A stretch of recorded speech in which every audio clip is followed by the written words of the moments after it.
Hello there guys, welcome back to Younes Talks Football, welcome back to a brand new video. I hope all of you are doing well today. This is your, third video of the day technically. We've done the watch along for Brighton 1, Chelsea 1, the match review which is now up and you can catch that if you haven't already, and this AFCON daily recap that I normally do where I tell you guys my thoughts on the happenings of the day at the Africa Cup of Nations. And we've had four big matches to get through today to sort out the fate of two groups. Group B and C have now been resolved, and that's done and dusted, and we now know who's made it through, who hasn't, and who's sitting in third place waiting to see where their fate takes them if they are going to make it as one of the best third placed teams. We had the matches today in Group B: Malawi versus Senegal, Zimbabwe versus Guinea, and then in Group C, Gabon versus Morocco and Ghana versus Comoros. Let's start off in Group B. I'm going to give you my brief thoughts on what's happened. Malawi versus Senegal.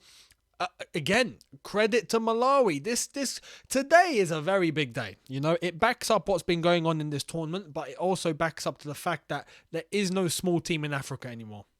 There is no small team. Maybe on paper it looks like a small team. Malawi, not a small team now, taking Senegal to 90 minutes like that, and Malawi had some good chances. Senegal do not look right.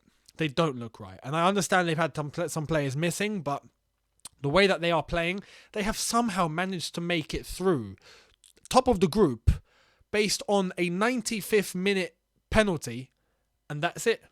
They haven't scored aside from that. They've got 2 0-0s and 1-1-0, and that's got them through.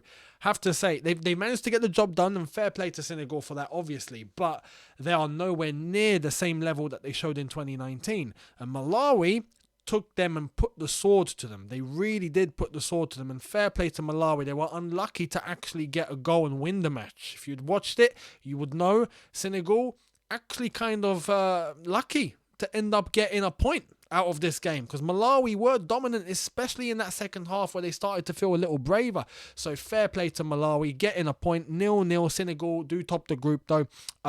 In the other game, we had a bit of a shock. Zimbabwe beating Guinea. Obviously Guinea, Naby Keita of Liverpool, we know. But Zimbabwe beating them 2-1. It was too little too late for Guinea to come back. Zimbabwe had made it 2-0.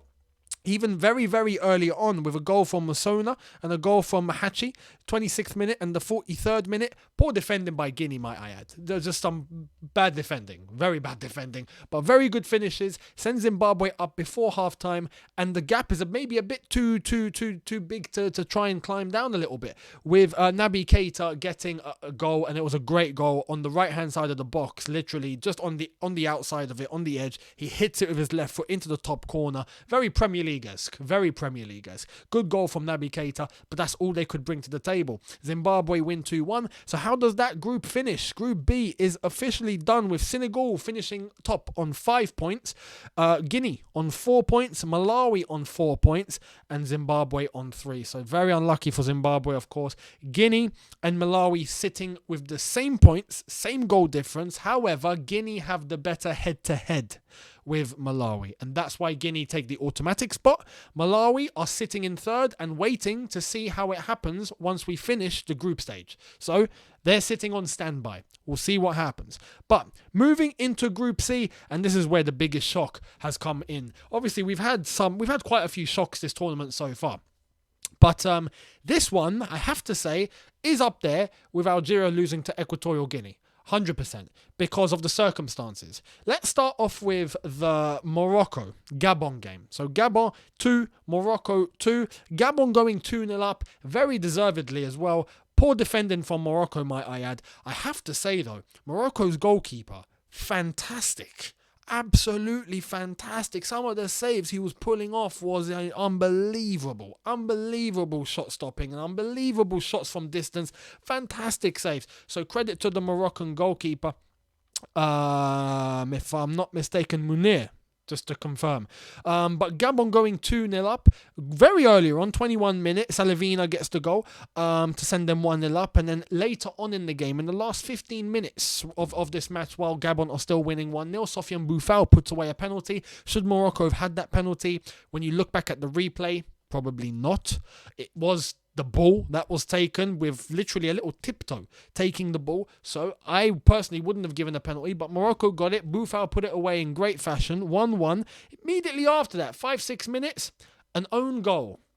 An own goal from Aguerd, who on the left-hand side, ball cuts in, has the Gabon striker alongside him. I think it was Alavina, and he literally tries to clear it, I think, but he hits it into the roof of his net. It's 2-1 to Gabon, and then not long after, Achraf Hakimi, the PSG star, makes his name known to Africa, going, hey, I'm here to save the day, with what I think is right now goal of the tournament. Easily goal of the tournament. The free kick from the right hand side so far out, smashes it into the top corner. Beautiful, beautiful. So finishes 2-2, Gabon 2, Morocco 2. Hakimi saving the day for Morocco. Morocco were already through, so this just cements their place at the top of the group, and they've had a very good group stage, so credit to Morocco and well done. Ghana versus Comoros.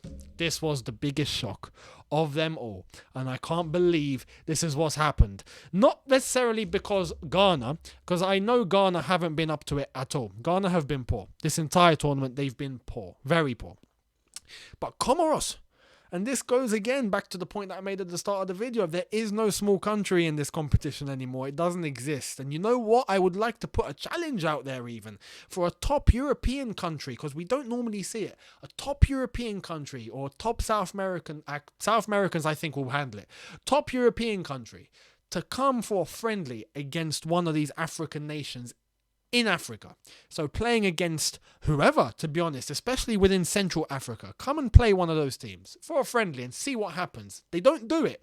They don't do it. And I think they know deep down there's a chance of an embarrassment. And that's probably why, because the conditions are so hard.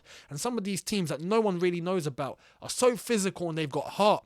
And they some of them have great technicality. Some of them move the ball and they dribble, and they are, naturals when it comes to on the ball skill.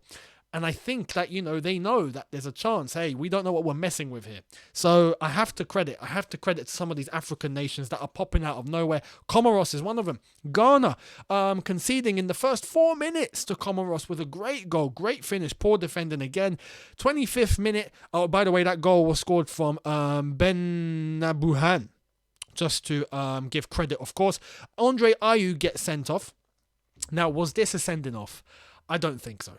I think it's soft. I think that he goes in for the ball. He goes in with a lunge trying to get the ball. The goalkeeper goes out with his hands to try and get it. They have a collision. It happens.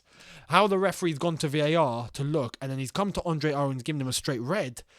I think that was harsh. That shouldn't have happened. Yellow at best. Probably not. Foul, yes. Free kick, of course. Yellow card, not even. It was a ball. It was a challenge for the ball. So I think that was uncalled for. Ghana going down to 10 men. It makes their life even more miserable because they were already in a bad situation. 1-0 down, red card. I mean, it's looking like they're going out. Straight after the second half, 62 minutes, Ahmed Mogni with a great finish for Comoros, sends them 2-0 up, and that's where you start to think, oh my God, that's it. Ghana going home. To Comoros. This is a big deal for Comoros. Why? Because this is the first time they've ever qualified for the Africa Cup of Nations, and they put on a result like that against Ghana, who've won it 4 times. Massive result. Massive for Comoros. They're probably partying right now as I speak, going crazy. But not long after, 2 minutes, Ghana find that spirit and that fight back, and we get a goal from Boakie, who gets it. Not long after that, 77th minute, Jiku with a finish from Thomas Partey with the assist, and it's 2-2. And that's where you think, okay, Ghana have managed to pull something out of the bag here. They've managed to do something. Can they get a winner? Can they salvage at least 3rd place to give themselves some sort of a chance of qualifying to the next round? Comoros come in the 85th minute. Mogni once again with a fantastic finish to send Comoros 3-2 up, kill the dreams of all Ghanaians, and send Comoros into 3rd. So Ghana have finished bottom. It's finished as the group stands right now. Morocco top on 7 points. Gabon on 5 points. So those are the 2 that will be automatically going through. Comoros in 3rd with 3 points. It's low. I don't think they're going to make it because 3 points is low compared to some of the other teams that already sit there with 4 points. We have Cape Verde with 4 points, Malawi with 4 points. When you look at the other groups, you look at some of the other teams in those positions in and around 3rd, they are going to end up on 4 points, I think. So Comoros have left it maybe a little bit too short, but it's still such a great achievement for them and such a great showing, and they've made their country proud. And Ghana sitting on 1 point after 3 games. Ghana are officially eliminated. They are going home. Comoros can stick around to wait and see what happens. As I want to say, yeah, Comoros, you've done yourself proud. Fantastic display, and it's a joy to see some of these countries that not a lot of people give credit for, prospering in this sort of fashion. Only in Africa. Only in Africa. Even in Europe, you don't get this sort of thing. You don't get a San Marino scoring a goal, let alone win a game. Some of these African countries that no one's heard of, no one knows about, putting on some big displays. We saw it with Equatorial Guinea. We've seen it in some other countries. Fantastic. So, as I've said, only in Africa. I will give you my thoughts on tomorrow's roundup as well, with Nigeria playing and Egypt playing. We'll see how that group wraps up. But thank you all so much for watching. Hit the subscribe button if you are new. Hit the notification bell to be notified once I've uploaded. Smash the like button if you've enjoyed this. I'll see you tomorrow. Have a good one, people. Take care and peace.